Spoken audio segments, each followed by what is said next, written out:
There are sectors to develop, infrastructures to build, people to feed on, Rebel Chair. Investing in harnessing renewable energy technology is literally biting off more than a cherry.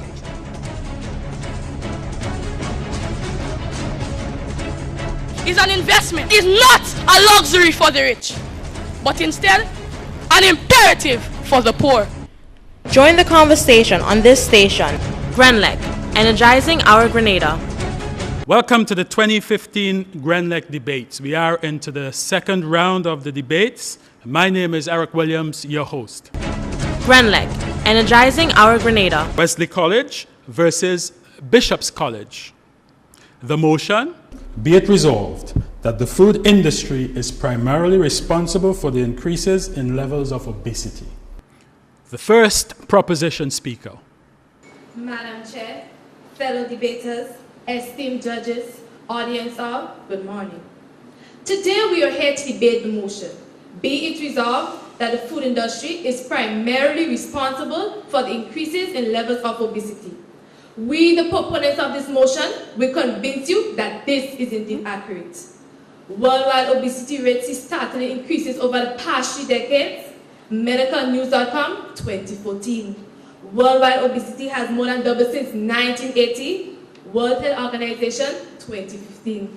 The statements I have just read put to rest any doubt about increases in obesity. What is not left to be analyzed is who or what is mainly responsible for this increase and why. As first speaker, I will define key terms in moot, and I will also provide justification for the food industry being linked in that manner to the levels of obesity, to the increases in the levels of obesity. Our second speaker would then highlight how the actions of the food industry, given their notorious status of being the main cause of the increases in the levels of obesity. According to biologyonline.org, the food industry is the industry concerned with processing, preparing, preserving, distributing, and advertising foods and beverages to the world's population. Webster Collegiate Dictionary defines primarily as mainly, responsible, as deserving to be blamed for something, and obesity as a condition of having excessive body fat.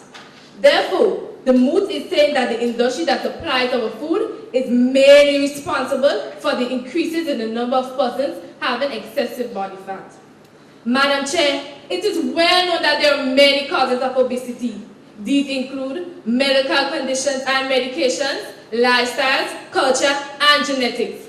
But according to information from the National Health Services, NHS, of the United Kingdom, obesity is mainly caused by persons eating too much food of poor quality over a period of time. Opponents, this poor quality of food is provided by the food industry, making them mainly responsible for the increases in levels of obesity.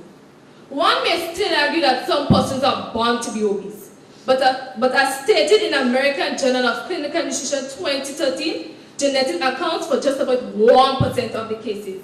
And looking at data from foodpolitics.com, obesity rates rose sharply in the 1980s in the USA with no evidence of a rapid change in the genetics of the population. But rather, all evidence points to the population that started consuming more calories. To date, this trend continues. Further to this, a 2014 Harvard University study found that the consumption of fried food interacts with genes related to obesity. The study underscores the importance of reducing fried food consumption in individuals genetically predisposed to obesity. So you see, the main cause of obesity is food. Food from the food industry. Madam Chair, as stated in Brisbane Times Australia 2013, and I quote, "Poor diet is not the leading cause of ill health in Australia. 6 out of 10 Australian adults and 1 in 4 Australian children are now either overweight or obese. This will require us to address the root cause of the problem, the food and beverage industry," end of quote. So there we go again. The food industry is synonymous with obesity. Audience all, we must be concerned about this. Coming closer to home, in a report from the Food and Agriculture Organization, FAO 2013, it's to be noted that Trinidad and Tobago is ranked 6th among all countries worldwide with 30% of its adult population obese. And look at the proposed solutions. Health Minister Dr. Frank Khan said the report underscores the need for the country to place a lot of emphasis on fighting obesity by fighting the fat and other additives such as monosodium glutamate, MSG, and sugar. Madam Chair, what your opponents, audience, nowhere in this report is prominence given to genetics, lifestyle, medical conditions, medication, or culture as a means of reducing obesity. It all points to the food industry. How can anyone who has done a thorough research withhold his support for the moot? We, the proposition, stand fully convinced that the food industry is primarily responsible for the increases in the levels of obesity. And from the look on your faces, I can see that most of you are already convinced too. Thank you. The first opposition speaker. Should we blame automobile manufacturers because of the many vehicular accidents on our nation's roads? Should we blame pharmaceuticals for advancing life-saving prescription drugs, never mind the misguided few who become addicted to them? Honorable judges, the suggestion before us is tantamount to blaming God for the sins created by mankind. Utterly preposterous. Naturally, you would understand why we on this side cannot support such a proposal. We contend that there are several factors individually or collectively responsible for the acknowledging this obesity. And in light of this, as first speaker, not only will I define the terms, but I will examine two causes which are just as responsible, if not more than the food industry, in the increase in obesity. Our second speaker will advance two others which must be considered. Naturally, our fourth speaker will rebut. Honorable Chair, the opposition accepts the definitions advanced, but has a fundamental problem with the term primarily, especially when contextualized as it is today. As defined by the Merriam-Oxford Dictionary, primarily means, and I quote, the main reason for something. End of quote. Furthermore, according to the same source, synonymous to the terms are the words, firstly, principally, chiefly. Therefore, astute judges, what the moot is intimating is that the first cause, the cause that stands above all other causes for the increase in obesity, is the food industry. And unless the food industry holds a gun to our head and demands that we eat, unless the food industry forces us to be couch potatoes, unless the food industry determines our DNA, this argument is farcical at best. Honorable Chair, the British Medical Journal notes that, and I quote, obesity is caused by a complex and multitude of interrelated causes, fueled by economic and psychosocial factors, as well as increased availability of energy-dense food and reduced activities. End of quote. We certainly concur. It may shock some of us to learn that we are the ones who wear the robe and carry the gavel when it comes to what enters our mouth. No one is pointing a gun to our head, demanding that we down steamboat chicken and chips, a bucket of chicken, or a slice of double-decker cake from two traditions. Nutrition officer attached to the Grenada Food and Nutrition Council, Mrs. Jennifer Duncan, states that, and I quote, obesity is caused by an imbalance in calories consumed and expended. End of quote. And so, the question is, if we blame the food industry for the calories consumed or not consumed, who do we blame for those expended? Honorable Chair, according to the magazine Appetite, a national survey conducted by two food economists in the US revealed that 80% of Americans believe individuals themselves are primarily to blame for the rise in obesity. This is not to say that the food industry does not have a contributory role in all of this, Honorable Chair. In fact, even the Food Corporation, I would like to recognize this. If we to go by the $35 million move of McDonald's Corporation to include healthier choices on the menu, New York Times, September 26, 2015, what is interesting to note, though, judges, is that even when these options are available, according to McDonald's chief executive Don Thompson, Wall Street Journal, October 18, 2013, salads make up only 2 to 3% of U.S. sales. Clearly, judges, this is not about availability, access, or cost, but rather about personal choice. Reminds me of something my grandmother used to say. You can take a donkey to the well, but you cannot make it drink. And so, this takes me to the issue of genetics and the role it plays in this ever-increasing scourge of obesity. At least everyone knows someone who can eat ice cream, cake, and whatever else they want and not gain weight, while at the other extreme are the people who seem to gain weight no matter what and how little they eat. Surely, pointing fingers at the food industry as the first cause, the cause above any other, is ludicrous. In fact, a publication from the Caribbean Food and Nutrition Institute, Cajanos, Volume 34, Number 3, titled Obesity, postulate that genes contribute to obesity in many ways, affecting appetite, satiety, metabolism, food craving, body fat distribution, and the tendency to use eating as a way to cope with stress. This is further supported by a 2006 study published published in the proceedings of the National Academy of Sciences, where researchers found that for some people, genes account for just 25% of the predisposition to be overweight, while for others, the genetic influence is as high as 70 to 80%. Given such high degree of predisposition, coupled with many societal, psychological, and environmental factors, it would be extremely bigoted of us if we were to single out any one factor as the factor responsible for the increase in obesity. Who are the opponents? If it was that simple, I assure you, greater strides will have already been made in what is and what is becoming an exponentially global epidemic. I thank you.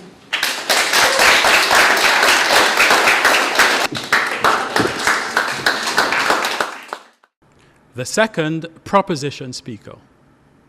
Good morning to all. Having heard from the first speaker on my team, where the food industry is primarily responsible for the increases in levels of obesity, my task is simply to show ways in which they do it. Notwithstanding this bad news, the good news from the WHO 2015 is that increases in level of obesity can be stopped. But what is the root? Top on the list of solutions is making healthier food choices available, affordable, and easily accessible to all. But how can this become a reality when the food industry is bent on erecting roadblocks at every junction? Affordable, accessible, really? From a 2015 article on globalissues.com, we learned that at least 80% of the world population, the poor and vulnerable, live on less than $10 per day. But when we examine the prices on our foods at our local supermarkets, what do we see? Healthy food costs so much more than those of poor quality. A case in point, chicken thighs is $9.20 per pound, the less healthy baconet, $1.98. So with the recommendation that persons eat 3 balanced meals per day, what becomes accessible to the poor and vulnerable? How then can the poor spend on one item for one meal? With this pricing scheme, the food industry is definitely responsible for the increases in obesity. In 2014, the National Health Services in UK identified the main cause of obesity as poor diet and lifestyle choices. But how easy it is for persons to make good choices? Based on research conducted, doctors at the University of Minnesota 2013 have declared that children are at risk for forming lifelong preferences for food laden in calories, fats, and added sugars, and are at risk for obesity due to TV food marketing practices. Food advertisement, lifelong preferences, with the aggressive marketing strategies of the food industry just reflect on what happens right here in Grenada. When they sponsor major sporting and social events, exclusive variety serve beef food and alcohol 3 for 10.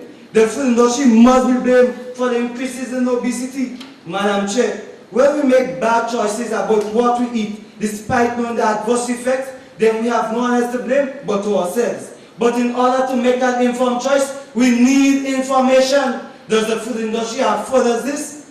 One of the biggest cover-up is for flavor enhancers. When they choose to put them on labels, we often have to use a microscope to see them.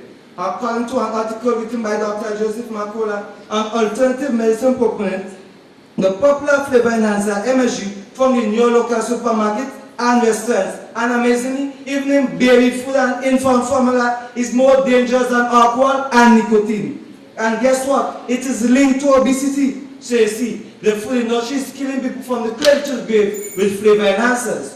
Judges, the deception doesn't stop there. In an effort to make plants and animals more productive and resistant to diseases, genetically modified organisms or GMOs were introduced. As revealed by Anthony Sampson 2012, obesity has spiked dramatically since the early 1990s, immediately after GM crops were introduced into the food supply. Again, how can we able to say the food industry is primarily responsible for the increases in levels of obesity?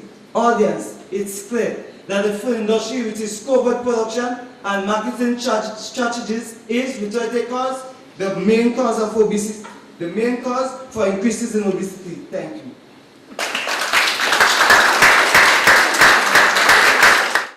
The second opposition speaker. Pleasant good morning.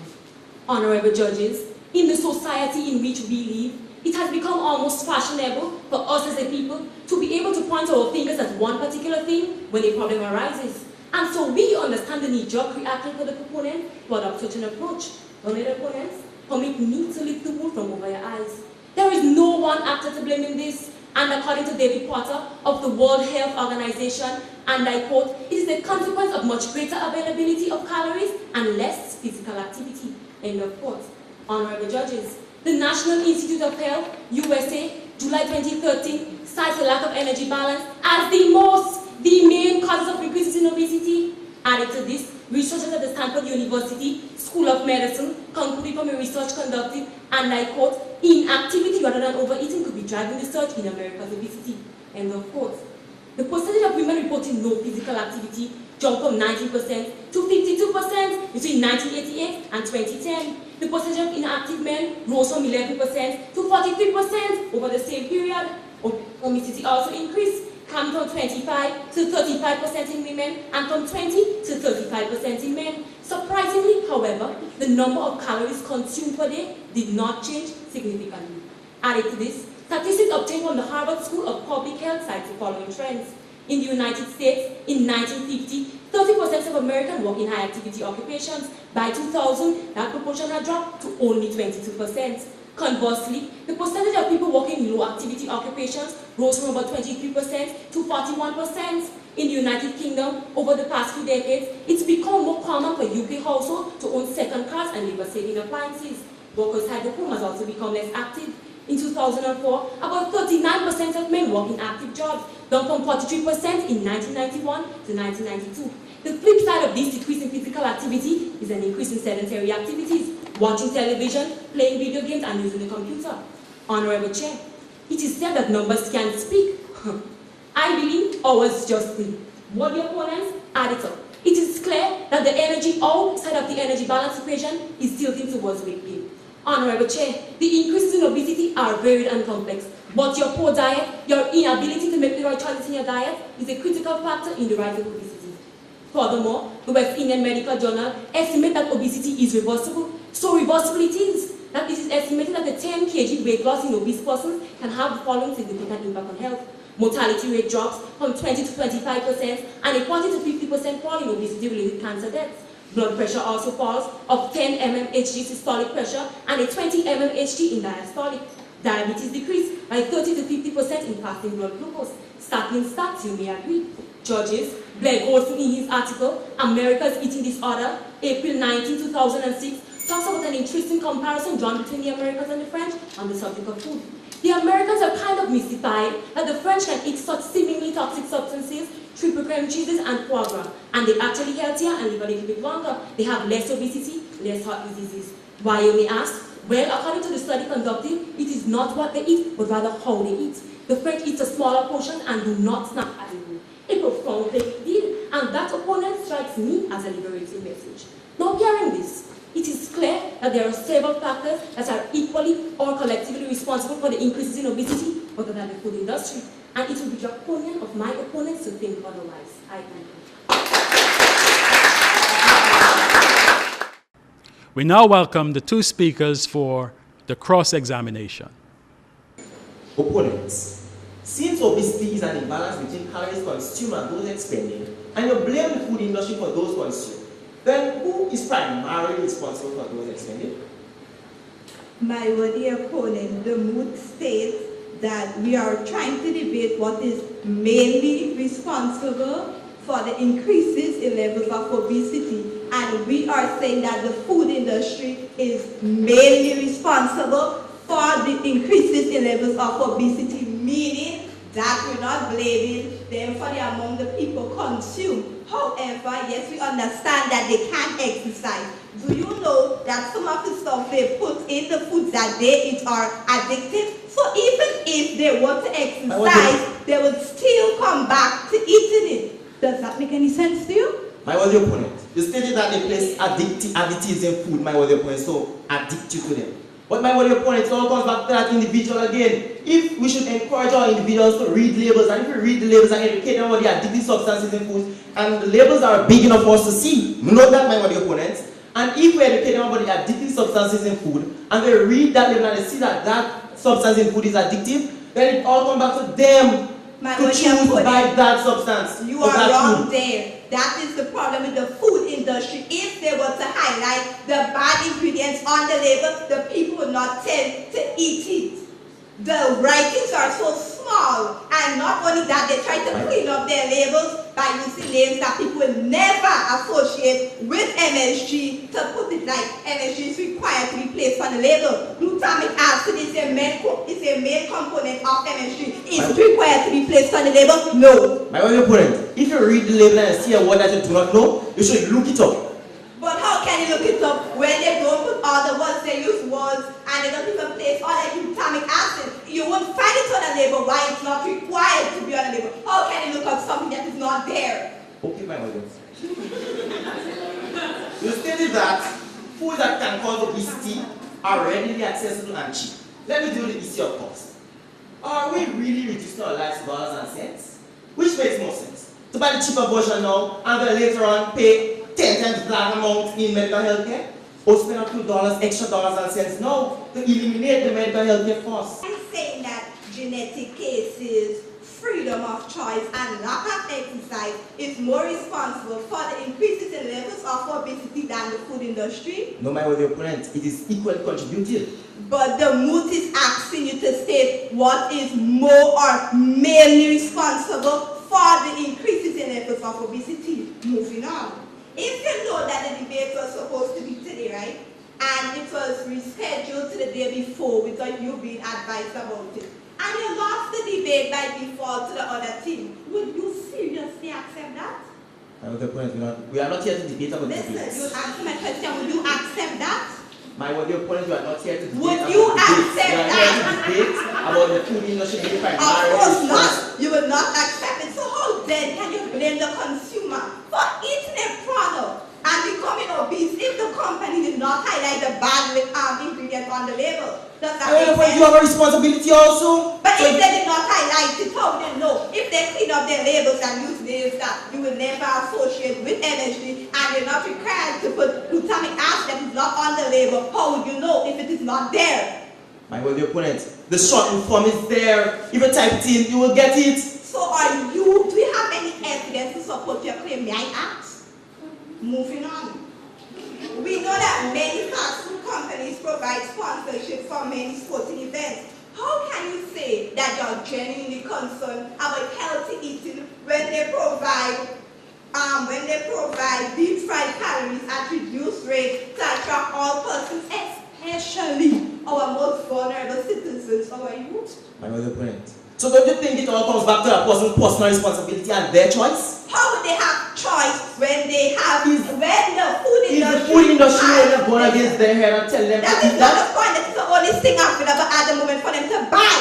My dear opponent, we are living in the Caribbean, home of agriculture, where there is an abundance of land for gardening. What are you telling me? So what does that have? So how would they... Okay, even if there is availability of land for gardening, our economic status does not allow that. Did you listen to our speaker stating that the poor and vulnerable live at less than $10 a day? Where would the money to buy seeds and manure come from? Does that make any sense to you?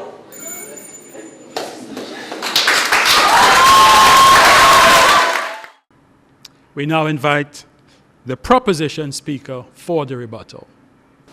Honorable judges, our opponents came here today to state that the food industry is primarily responsible for the increases in obesity.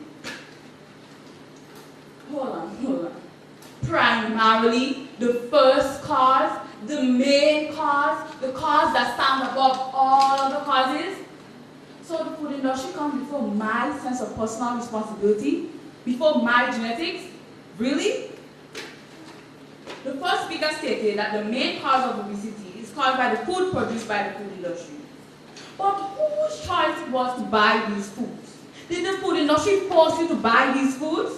I seriously doubt this. So why blame the food industry for your choice? The second speaker stated that the healthier foods are more expensive. But are we measuring our lives in dollars and cents? And which is more important, a healthy body or the cost of these items?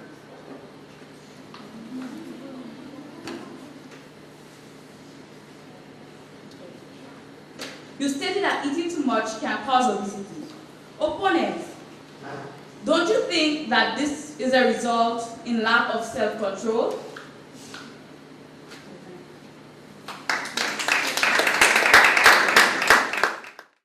We now invite the proposition speaker for the rebuttal. Good morning to all.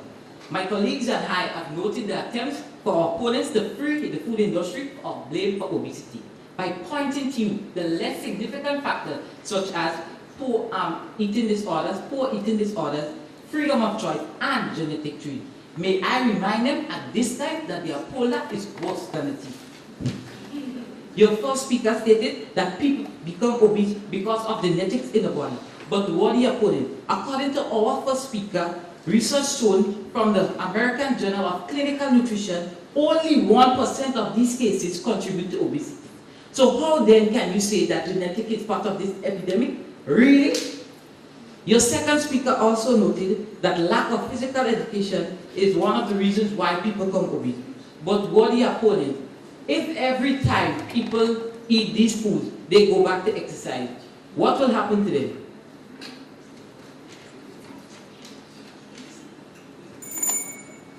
The members of my team have presented to you undisputable information, which shows to the great extent the food industry is so infamously linked in rise in obesity across the globe.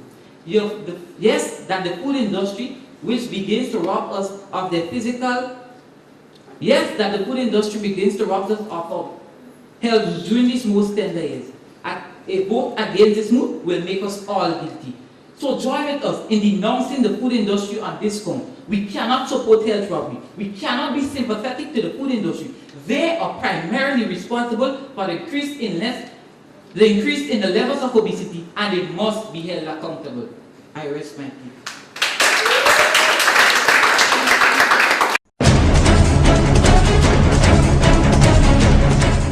Thank you for viewing today, and we invite you to join us on this station for further broadcasts of the 2015 Grenlec debates.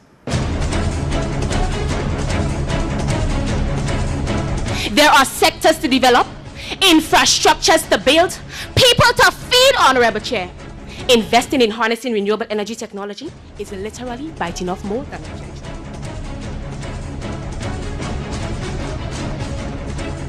Is an investment, is not a luxury for the rich, but instead an imperative for the poor. Join the conversation on this station. Grenlec, energizing our Grenada.